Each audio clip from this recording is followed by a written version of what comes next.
જૂનાગઢ જિલ્લાના માણાવદર તાલુકાના મામલતદારની સ્મશાનગૃહની મુલાકાત બાદ પાલિકા દ્વારા તાબડતોબ સફાઈ અભિયાન હાથ ધરવામાં આવ્યું છે। માણાવદર પાલિકા હસ્તકના સ્મશાનગૃહમાં લાઇટો બંધ હતી, પીવાના પાણીની કોઈ જાતની વ્યવસ્થા નહોતી, તો ચારે બાજુ ગંદકીના થરો ઉભરાયેલા જોવા મળી આવ્યા હતા। તો સ્મશાનમાં અગ્નિદાહ દેવા શબને લઈને આવનારા ડાગુઓ બેસી શકે તેવા સ્વચ્છ બાકડા રહ્યા ન હતા, તો બાકડા ધૂળ ઉપરથી લપેટે ગયા હતા। ત્યારે સંડાસ બાથરૂમ સફાઈના અભાવે નર્કગાર બની ગયા હોવાનું જોવા મળી આવ્યું હતું। ત્યારે આવા કારણો માણાવદરમાં નવા આવેલા મામલતદાર મહેશભાઈ શુક્લાની સ્મશાનની સરપ્રાઇઝ મુલાકાતથી બહાર આવ્યા હતા। જે બાદ મામલતદાર મહેશભાઈ શુક્લાની સૂચનાથી તાત્કાલિક અસરથી માણાવદર તાલુકા પાલિકાના ચીફ ઓફિસરે સ્મશાનગૃહની મુલાકાત લીધી હતી અને ચીફ ઓફિસર MR ખીચડિયાએ પાલિકાના સફાઈ કર્મચારીઓ, વીજ વિભાગના કર્મચારીઓને સાંકળી રાખી પોતે માથે ઊભા રહી આ સમસ્યાઓને નિપટાવી હતી। તો સફાઈ અભિયાન પછી પણ મામલતદારે સ્મશાનગૃહની ફરી વિઝિટ કરી હતી અને સંતોષ માન્યો હતો। પરેશ વી જોશી, ઓફિસ સુપ્રિન્ટેન્ડન્ટ નગરપાલિકા માણાવદર।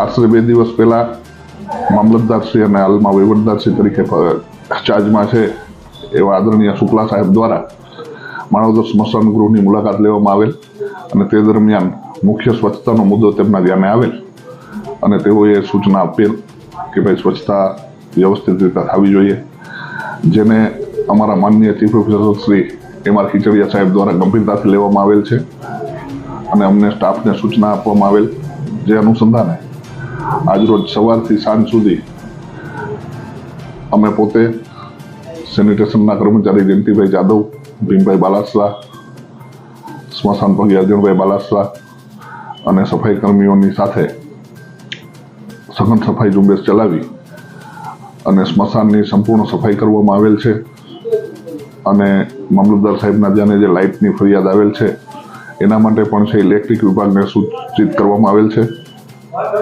અને 24-48 કલાકની અંદર લાઇટની ફરિયાદ પણ છે એ દૂર કરવામાં આવશે અને સેનિટેશન શાખામાં ચીફ ઓફિસર સાહેબ દ્વારા ખાસ સૂચના આપવામાં આવેલ છે કે અઠવાડિયે 2 વખત છે સાપ્તાહિક ધોરણે 2 વખત સ્મશાન ગૃહમાં સફાઈ કરવામાં આવે અને તેનો ચીફ ઓફિસર સાહેબને રિપોર્ટ કરવામાં આવે। Bureau report CN24 news. હવે જુઓ દેશ દુનિયાની તમામ ખબરો તમારી આંગળીના ટેરવે। ઉઠાવો મોબાઈલ અને Google Play Store પરથી ડાઉનલોડ કરો અમારી CN24 ન્યૂઝ મોબાઈલ એપ।